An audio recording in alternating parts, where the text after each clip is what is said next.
Bueno, pues muy buenos días a todas las personas participantes en este sexto simposio costarricense sobre enseñanza de las ciencias. Para nosotros como grupo de investigación en didáctica de las ciencias, también pues consideramos las otras áreas sustantivas de nuestras universidades como son la extensión, la acción social y por supuesto pues la docencia. Para nosotros también pues es un placer que en Costa Rica pues tengamos este grupo próximo a convertirse en una asociación de didáctica de las ciencias y que poco a poco pues va a ser un referente a nivel nacional e internacional en lo que corresponde a los procesos de enseñanza y aprendizaje. También es muy satisfactorio pues y agradezco la invitación para participar como parte de los ponentes, dado que estamos en casa como costarricenses, de poder exponer parte de los procesos de investigación que realizamos, o por lo menos en mi caso personal, pude realizar en mis estudios de posgrado en España, como parte del proceso de relevos generacionales que tienen las unidades académicas de nuestra querida Universidad de Costa Rica. En esta ocasión, pues como les mencionó la doctora Navarro, pues los aspectos emocionales en este momento están en agenda internacional en la didáctica de las ciencias, en el contexto iberoamericano en particular. En España, por ejemplo, se han desarrollado alrededor de unas 8 a 10 tesis doctorales, especialmente en la Universidad Autónoma de Barcelona, la Universidad de Extremadura y la Universidad de Huelva.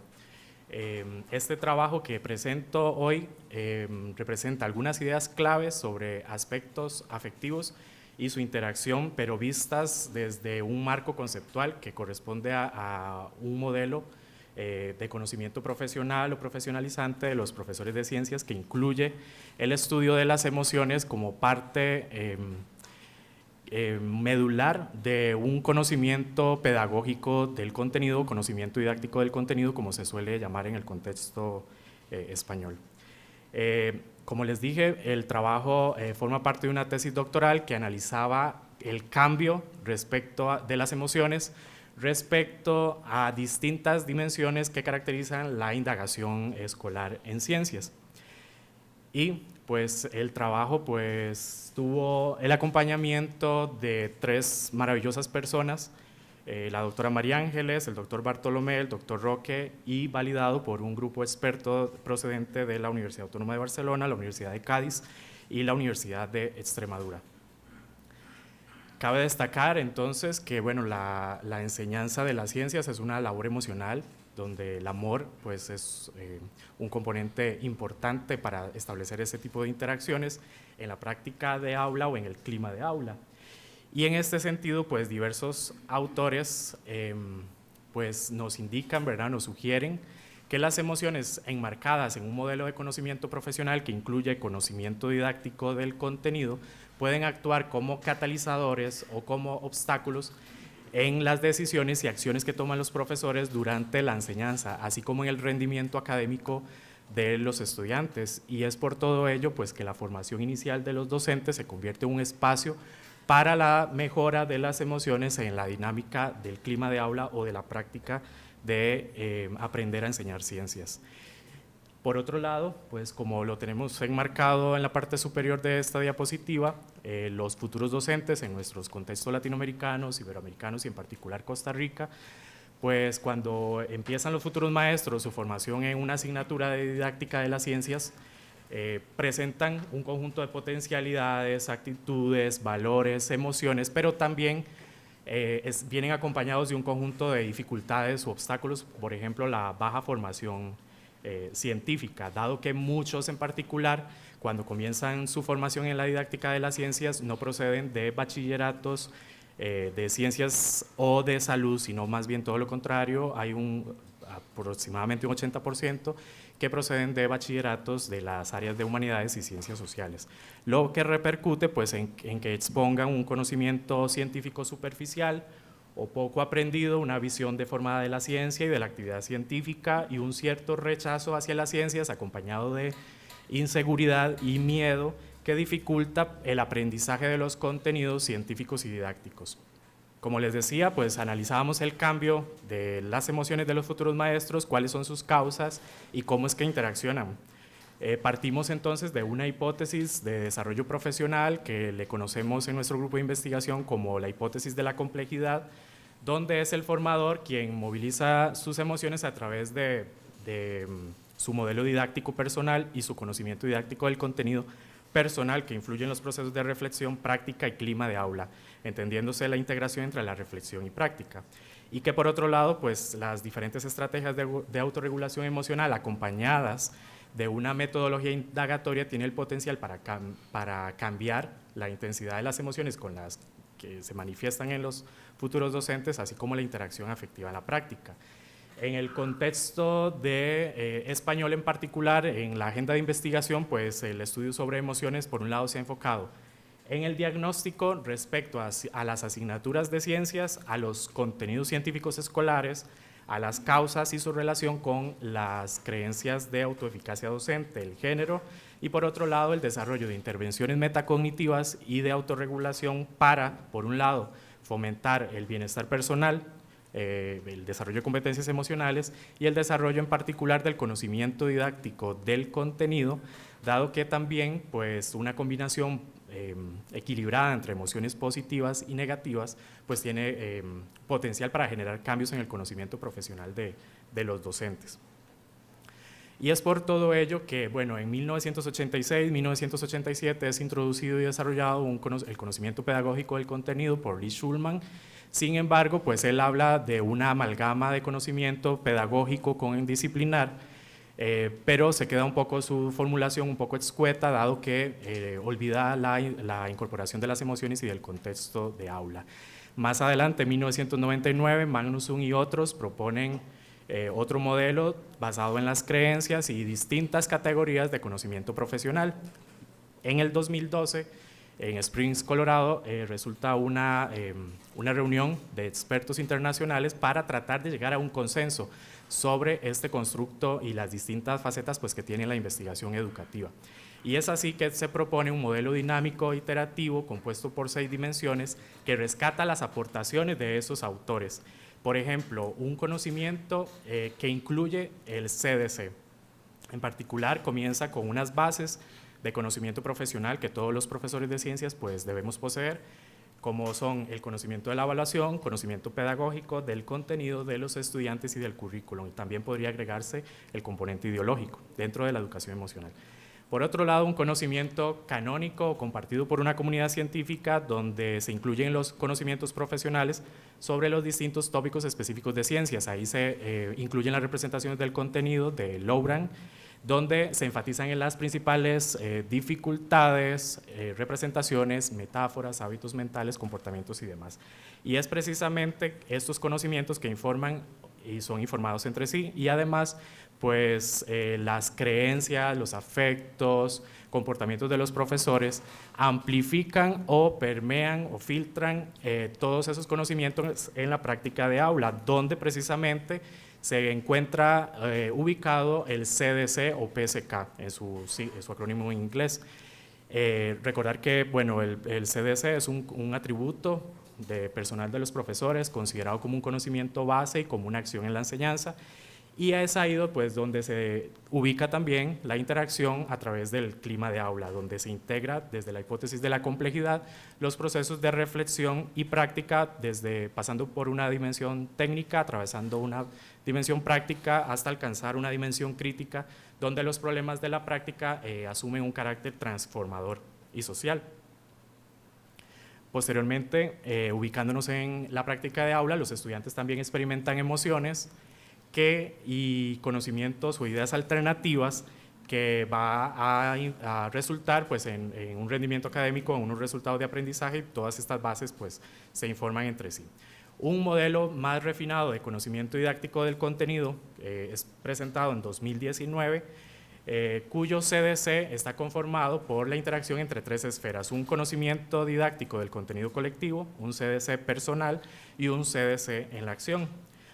Entendemos el clima de aula como una red compleja de interacciones afectivas entre formadores, futuros docentes, donde la formadora o el formador integra sus emociones al conocimiento didáctico del contenido, filtrándose en un clima de aula donde la metodología indagatoria pues, actúa como un catalizador que potencia el cambio afectivo y donde pues, las características de los estudiantes y la formadora facilitan o no las interacciones emocionales.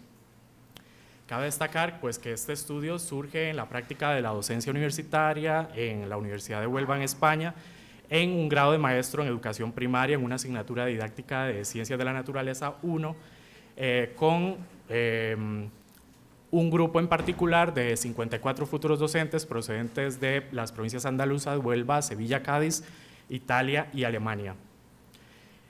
Cabe destacar pues, que el contenido científico sobre los ecosistemas se contextualiza en una intervención indagatoria y metaemocional para propiciar un clima de aula apropiado que facilite pues, las interacciones emocionales a través de un conjunto de estrategias como la reflexión y la meditación. Y nos ubicamos pues, en el diseño de una intervención constituida por 6 fases, 6 etapas, 6 sesiones, enmarcadas en un ciclo compuesto por actividades de iniciación para el planteamiento de un problema a través de una lectura de una noticia sobre una cuestión sociocientífica que, como les digo, gira en torno a la construcción de hoteles en un parque natural llamado Nebrales de Punta Umbría, donde existen unos árboles en particular llamados enebros marítimos que están en peligro de extinción y que solamente pues, se ubican en las zonas de Andalucía, Cádiz, el norte de África, Marruecos, Túnez, Italia y Grecia. Y más adelante pues, realizamos una visita al paraje natural, se hace una recolección de pruebas científicas, se estructura la información a través de procesos de argumentación y de juego de rol para llegar a un proceso de reflexión y cerrar el ciclo.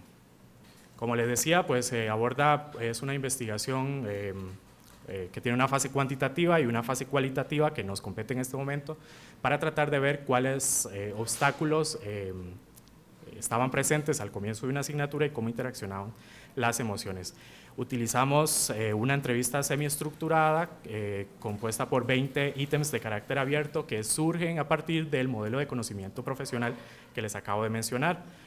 Por ejemplo, nos interesaban cuáles eran algunos conceptos transversales relacionados con el contenido científico ecosistema para obtener las representaciones de los contenidos, cuáles obstáculos se relacionaban con esas ideas, y con qué metáforas, por ejemplo, se identifican los estudiantes o los futuros docentes, y para contrastarlos pues se utilizaba una observación participante enfocada en las relaciones afectivas entre la formadora y los estudiantes, así como la utilización de estrategias de regulación emocional. Como instrumento de segundo orden, pues pido disculpas acá porque no se logra visualizar bien, pero planteamos un sistema de categorías para el análisis de la reflexión de la formadora. En ese caso, pues encontramos 6 ámbitos, definimos 14 categorías, 38 subcategorías, codificamos y encontramos 180 códigos, de los cuales son 70 de carácter técnico, 59 prácticos y 51 críticos, analizados con un programa AQUAD. Se realizó análisis de frecuencias, análisis de contenido y el establecimiento de hipótesis de vinculación entre las diferentes categorías. De esta manera, pues, tenemos una parte del ejemplo de ese sistema donde tenemos un conjunto de descriptores o ideas analíticas con un grado de complejidad creciente de acuerdo a la hipótesis de la complejidad con sus correspondientes códigos. Y dentro de los principales hallazgos que encontramos es que se derivan núcleos duros en la reflexión de la formadora. Y esto pues son teorías implícitas que surgen pues de la reflexión de los profesores. Un primer núcleo duro de primer orden mantiene una relación bidireccional entre códigos técnicos prácticos, donde lo que encontramos acá es que al comienzo los estudiantes no tienen adquirido el concepto de sistema, omiten la función de relación en los ecosistemas, entonces lo ven como la suma de sus partes, omiten la autorregulación o el equilibrio del ecosistema, exponen inseguridad, miedo al comenzar una asignatura, pero eso pues se ve contrarrestado con un mayor interés y motivación por asistir a clases. En segundo lugar, un núcleo duro de segundo orden que está enfocado en el clima de aula, donde la profesora formadora trata de fomentar momentos de humor en la clase, proporciona apoyo afectivo y resalta siempre los aspectos positivos sin llegar al castigo por las acciones incorrectas. Y en tercer lugar, finalmente, se establece un núcleo duro de tercer orden donde se señalan con verde y con rojo aquellas vinculaciones más significativas donde el código PEDIF y CADA actúan como agentes nucleadores, y en ese sentido, pues lo que quiere decir toda esa imagen un poco extraña es que la evaluación asume un carácter regulador del proceso de enseñanza y aprendizaje. Es una evaluación formativa, caracterizada además por el uso de diversidad de estrategias de evaluación, donde además el planeamiento didáctico se enfoca en las características contextuales y las características particulares, pues, de los futuros docentes. Por todo ello, pues, se derivan algunas implicaciones para la formación de docentes. En primer lugar, paliar el efecto de las emociones negativas que habían generado un alejamiento de los estudiantes hacia los itinerarios científicos, y por otro lado, incluir la educación emocional dentro de un modelo de conocimiento profesional que incluya transversalmente el empleo de estrategias de regulación emocional de cara a que en el practicum pues logren realizar unidades didácticas competenciales donde integren las competencias emocionales con las diferentes prácticas científicas. Y dentro de las principales perspectivas de continuidad, pues nos proponemos realizar un futuro estudio de caso sobre el análisis de la interacción emocional en el clima de aula que incida sobre las principales necesidades formativas y los obstáculos. Y por todo ello, pues a nivel nacional, en Costa Rica, empezamos en 2019 a realizar un proyecto de investigación con la Vicerrectoría de Investigación que trata de realizar una posible transferencia al contexto costarricense para analizar los cambios y las interacciones. Cabe decir, pues, que las interacciones emocionales, pues, es algo importante a tomar en cuenta, ¿verdad? En las relaciones estamos tratando con personas y esos aspectos afectivos siempre tienen que estar presentes, dado que también las emociones son las que configuran el conocimiento profesional de los futuros docentes que van a estar inmersos y van a ser lumbreras para los estudiantes de nuestro sistema educativo nacional. Muchísimas gracias por su atención.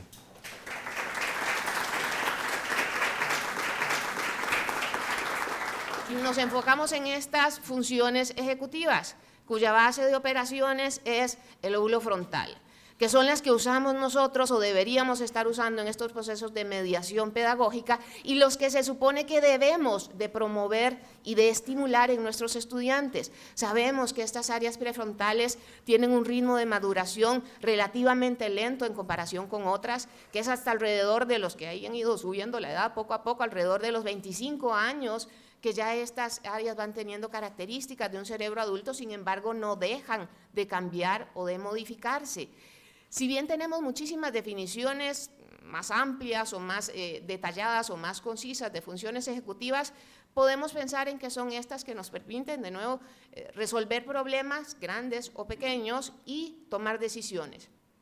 Si fuéramos teniendo en nuestra mente el proceso de aprendizaje o de mediación basado en la indagación, pues sin duda todos y cada uno de estas funciones que estamos citando aquí en un lado de la pantalla están implícitas.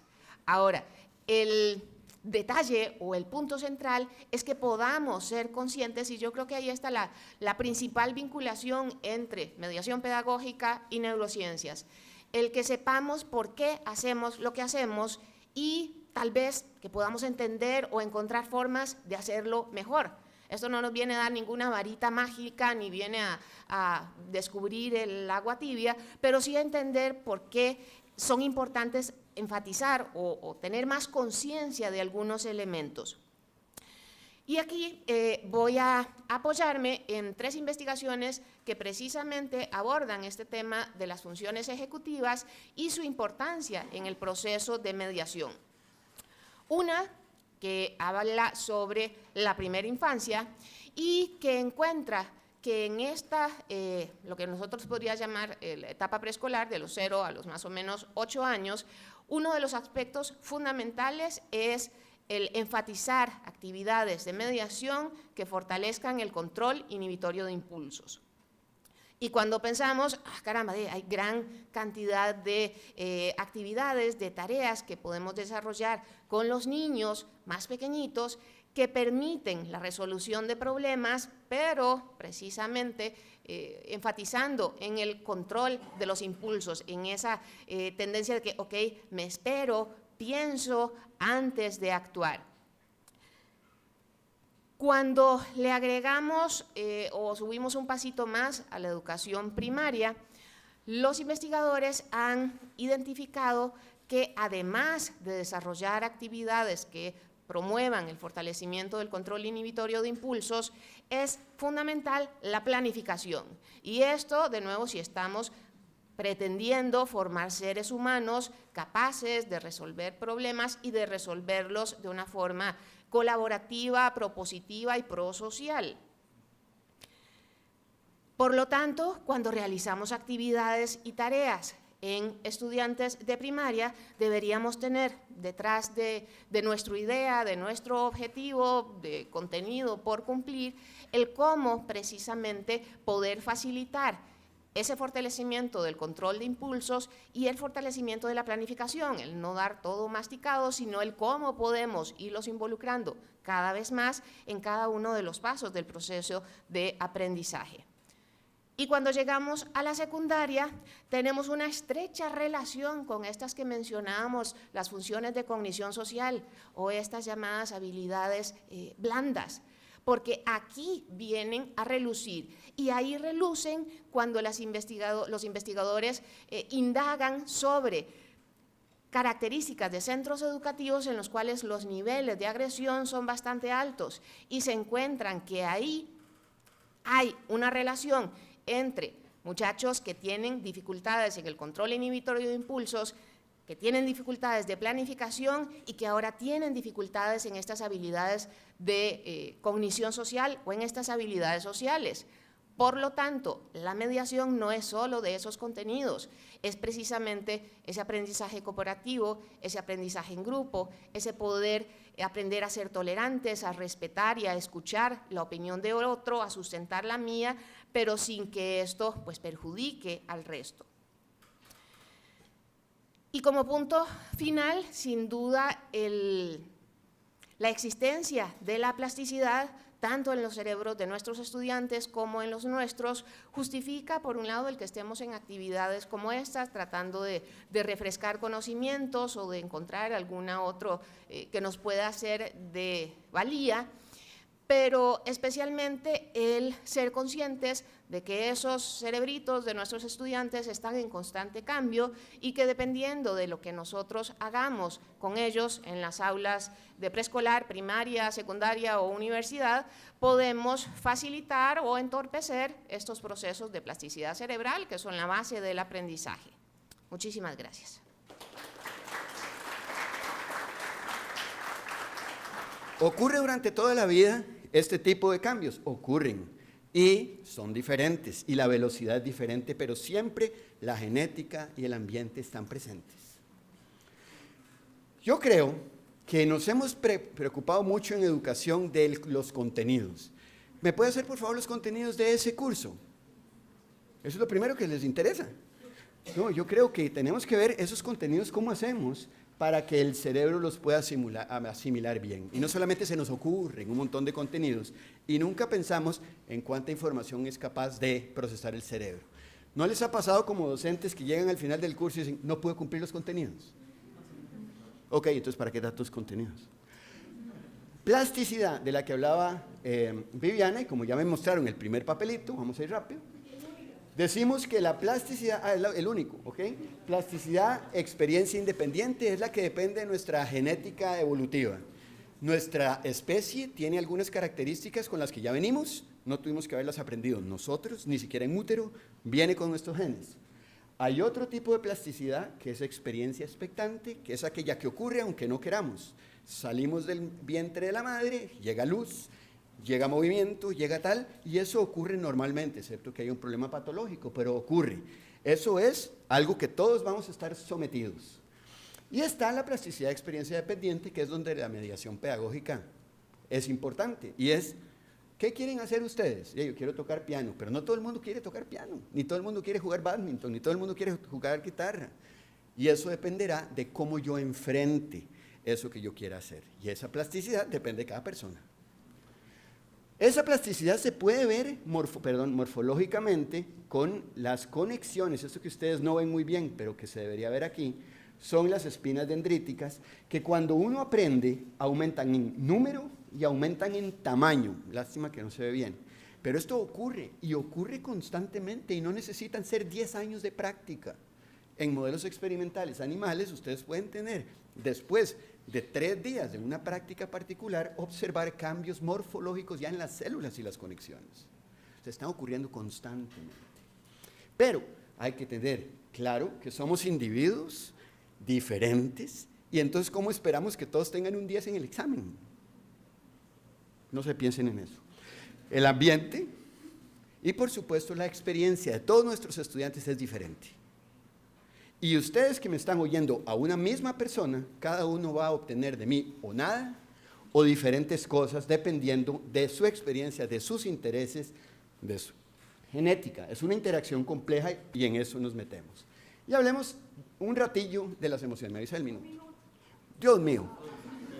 La emoción, que es esa, ¿verdad?, que le causa a uno la presión, es que uno puede ser feliz o triste. ¿Y de quién depende? Depende de uno y del tiempo. Eso puede tener valencia positiva o negativa. Ustedes pueden hacer que algo no le guste a un estudiante, pero pueden hacer además que su valencia no solo sea negativa y positiva, sino alta y baja. Y sobre todo, importantísimo, trabajar en colaboración. Somos una sociedad y esto hace que podamos manejar o tengamos que manejar nuestras emociones tomando en cuenta a los demás. Creo que nos hace falta en educación esto. Yo vengo a dar mi clase, no me importa lo que ustedes quieran aprender. Eso no puede ocurrir. Tiene que importarme. ¿Qué es eso? Dentro del minuto que le falta. Es un felino. ¿Cuál felino? ¿Por qué el jaguar y no un león? Porque es fauna de Costa Rica y en Costa Rica no hay leones. Entonces, tenemos que ver que el aprendizaje es multimodal.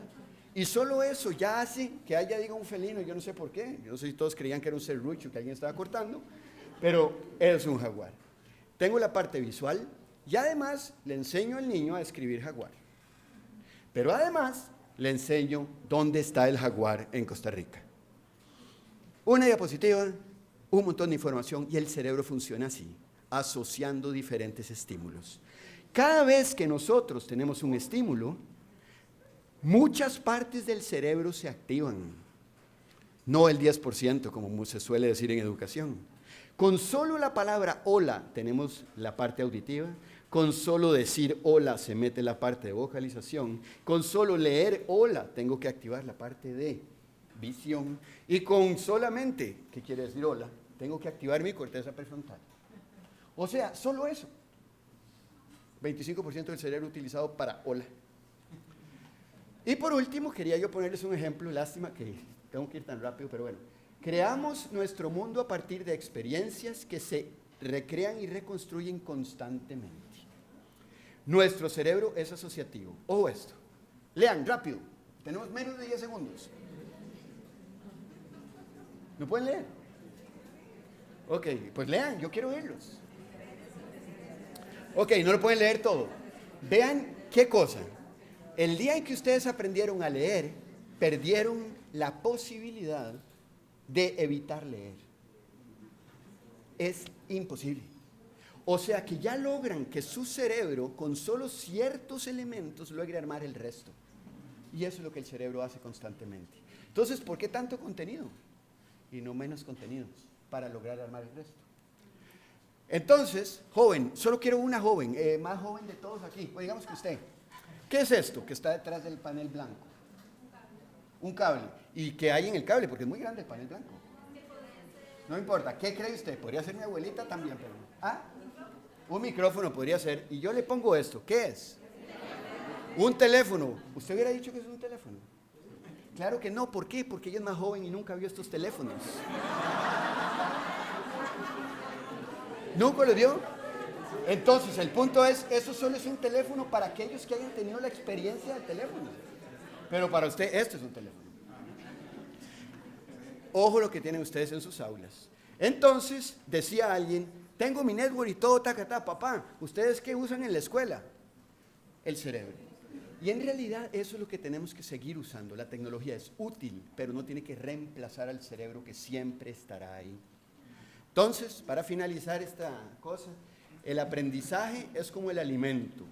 El provecho no está en la proporción de lo que se come, contenidos, sino en lo que se digiere. Esto es el todo, que es diferente a las partes. Si a ustedes les parece que eso se está moviendo, ¿no les parece? Pues no se está moviendo. Y eso es porque si yo les digo esto, ustedes ven que no se mueve. Eso es una parte. Pero cuando pongo el todo, parece que se mueve. Y eso es el cerebro. Muchas gracias.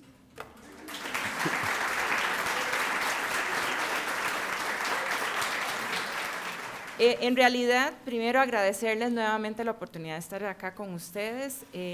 Ya es creo que la tercera, donde está José Miguel, sí, donde yo participo con ustedes y me parece que es una experiencia interesantísima y además significativa para la educación costarricense que una comunidad de educadores pueda constituirse y consolidarse expresamente como una comunidad colaborativa de aprendizaje. Me parece que es el principal rasgo que nos debería caracterizar a nosotros como pedagogos. Yo en este espacio, primero voy a hacer una aclaración, yo no soy investigadora en neurociencias, aunque agradezco muchísimo las conversaciones profundas que hemos tenido Viviana y Jaime, y en otros casos con otros colegas. En realidad yo soy investigadora en formación docente. Y en ese marco, en ese escenario de entender cómo contribuir con la formación de nosotros, los docentes, pues yo me he encontrado que hay algunas rutas y algunos caminos que interactúan con espacios como por ejemplo la neurociencia. En particular, lo que yo hoy vengo a comentarles es el avance o lo que hemos estado haciendo en conjunto con la doctora Ani Espeleta, que está por acá, la doctora Marianela, que está por acá, que ya ustedes la conocen de larga data, y dos personas que nos acompañan también del Instituto de Investigaciones Psicológicas, nosotros tres somos del Instituto de Investigaciones en Educación, y que tienen relación con lo que Viviana les presentó, no sé si recuerdan los tres cuadritos, tenía que ver con que una de las posibilidades de desarrollo de aprendizaje tiene que ver con justamente las capacidades de inducción y deducción que tenemos nosotros como personas. Hace unos 3, 4 años en particular, a partir de la exposición que hubo de problemas de rendimiento académico que se estaban dando en estudiantes en los cursos de física, matemática y que impedían la posibilidad de seguir sus carreras, nos empezamos a preguntar este grupo de profesoras qué estaba pasando. ¿Por qué era que profesores que se están formando para dar ciencias no pueden aprobar cursos de física? Si hemos conocido ya desde hace bastantes años que necesitamos conocer el contenido, que ahora Jaime nos dijo, reduzcámoslo, pero solo conociendo y comprendiendo epistémicamente nosotros el contenido somos capaces de generar estrategias de mediación. ¿Cómo le estamos pidiendo a un estudiante que no gana los cursos de física que pueda hacer una mediación pedagógica adecuada para poder ir a enseñar física? O sea, qué pena, pero ahí estamos con un problema importante. Entonces, este grupo de profesoras y yo nos reunimos y establecimos un proyecto de investigación para analizar eso. O sea, ¿qué es lo que está pasando con este grupo de estudiantes que está presentando problemas? Y nos encontramos con un constructo que se denomina habilidades cuantitativas. O sea, ya la investigación nos está proponiendo que toda persona que desarrolle y resuelva problemas científicos y que quiera estudiar lo que llaman ahora carreras STEM o enseñanza de las matemáticas, enseñanza de las ciencias naturales, tiene que tener capacidad de habilidad de razonamiento cuantitativo. Y esa habilidad está asociada justamente a la posibilidad que tiene de resolver los problemas que le son propios a estas áreas. Entonces, por eso nosotros establecimos que era necesario saber si los estudiantes que ingresaban a las carreras de enseñanza y de ciencias naturales, de enseñanza de ambas áreas, tenían esas habilidades, porque si no, de lo contrario, una demanda para nosotros en las escuelas de formación va a tener que ser contribuir con ese desarrollo de habilidades. ¿Qué significa o cómo se conciben las habilidades de razonamiento cuantitativo? Y esto va a ser importante porque pareciera que de primera entrada lo primero que hacemos es vincularlo con números. Y básicamente habilidades de razonamiento cuantitativo corresponden con el análisis de situaciones dentro de estructuras cuantitativas. O sea, supone la necesidad de estar haciendo comparaciones y relaciones entre cantidades. No necesariamente piensen en números, piensen en cantidades, más que, menos que, más alto que, pequeño, etcétera. Y esas relaciones y esas redes de cantidades permiten expresamente al menos estas 6 capacidades de razonamiento. Representar, que es la habilidad que tenemos para poder convertir información y expresarla de forma matemática. Interpretar, que se define como una habilidad para explicar información presente en forma matemática. Calcular, ahora sí, que es probablemente la primera que pensamos cuando decimos razonamiento cuantitativo, casi que pensamos como en aritmética, y no, estamos pensando que es parte de, pero además cálculo no es solo aritmética, ¿verdad? Tenemos que ir más allá, que es esa capacidad de realizar cálculos esencialmente exitosos y suficientemente complejos. Comunicación, que supone la posibilidad de socializar las resoluciones que tenemos de los problemas que nosotros logramos resolver. Analizar, que es una habilidad de realizar juicios, desarrollar conclusiones apropiadas basadas en el análisis cuantitativo. Y además la capacidad del manejo de supuestos, y este último es fundamental porque hablamos que si estamos en ciencias naturales, si estamos en matemática, es importante entender que una posibilidad para la inducción y la deducción es realizar supuestos, hipótesis, para poder establecer nuevas preguntas, etcétera. Con ese marco referencial nosotros, basados sobre todo en Thompson y en algunas investigaciones de Hugosh y de Gorky, hemos estado trabajando entonces junto con el Instituto de Investigaciones Psicológicas la posibilidad de establecer un instrumento que pueda determinar el nivel de habilidades cuantitativas que tienen los estudiantes al ingresar. ¿Qué nos encontramos nosotros en el estado de la cuestión? Al menos 3 elementos. En principio, como ya Diego la planteó, tenemos un desarrollo de investigaciones y de aportes teóricos, conceptuales y metodológicos asociadas a la necesidad de entender que nosotros como docentes desarrollamos saberes específicos, son saberes que no son propios. Ahora, lo que ocurre es que generalmente cuando ustedes se abocan a la indagación de esos saberes o cuando ustedes están leyendo sobre esas investigaciones, siempre aparece saber de contenido, saber didácticas, bueno, lo que ya Diego nos expresó. La investigación sobre razonamiento cuantitativo además nos dice que si nosotros no tenemos capacidad de razonar cuantitativamente, tampoco somos capaces de generar mediación docente que permita que el estudiante aprenda a desarrollar esas capacidades de razonamiento. O sea, estamos adicionando algo más, ya no es el asunto es solo contenido, no es solo pensar mediación pedagógica en términos de cómo representamos pedagógicamente un saber o un contenido, es cómo ese saber, ese contenido, lo enmarcamos dentro de una estructura de razonamiento, que si nosotros no tenemos, no seremos capaces de modelar frente a los estudiantes, y por lo tanto, imposible pedirles a ellos que tengan razonamientos de ese tipo. Eso sería uno de los hallazgos más importantes que tenemos en este momento, porque supone revisar, por lo tanto, la experiencia y las rutas de formación docente para saber si nuestra formación ofrece espacios para el desarrollo del razonamiento cuantitativo como parte de mi formación como profesor, porque si no lo tengo, no lo puedo dar. A mí no me salen los chistes como Jaime. Ahora, además en la dimensión práctico-social que tenemos, bueno, acaban de salir los resultados de las pruebas PISA, ¿verdad? No tengo por qué exponérselos a ustedes acá, pero volvemos a tener problemas en esas áreas, pero además también en las áreas que tienen que ver con todo lo que es la posibilidad de razonamiento y todo lo que tiene que ver con la parte de competencias científicas, o sea, todavía tenemos problemas. Entonces aquí surgen un conjunto más de preguntas, pero adicionalmente nos está diciendo que algo no está pasando en el espacio formal, aunque sea solo de un 14 a un 21 que hacemos y que participamos dentro de eso, podríamos tener oportunidad de desarrollar en ese 14, en ese 21%, experiencias de aprendizaje que permitan que este razonamiento se pueda dar.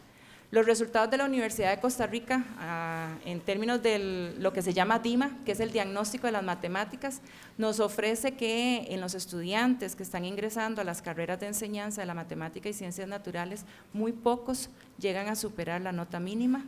Hay casos en matemática expresamente que uno entendería, ¿verdad? La facilidad que yo tengo para matemáticas, pues obviamente me puede colocar me puede colocar un gusto, un afecto, una disposición hacia carreras de la enseñanza de la matemática, pero en las otras áreas sí aparecen como bajos.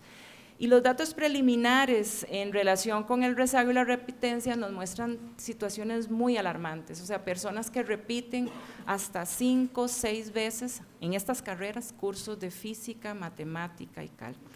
Estos son datos duros. Metodológicamente, entonces, tenemos la posibilidad de medición de ese constructo. Y la idea de la investigación, por lo tanto, es poder establecer primero la caracterización ya formal de lo que está sucediendo. Luego poder ofrecer esta prueba, ya la prueba está lista y tenemos el piloto para este primer ciclo. Y además de generar ese diagnóstico, poder establecer una ruta pedagógica de acompañamiento según sean los resultados. Resultados preliminares que estamos teniendo. Hemos tenido conversaciones con las coordinaciones de las carreras y con profesores de química y matemática. Particularmente, no todos reconocen qué es razonamiento cuantitativo. Esa es, digamos, la primera parte que nos tiene que situar digamos que el semáforo en amarillo para no sonar muy alarmante, pero lo que quiere decir es que no todos reconocen qué es.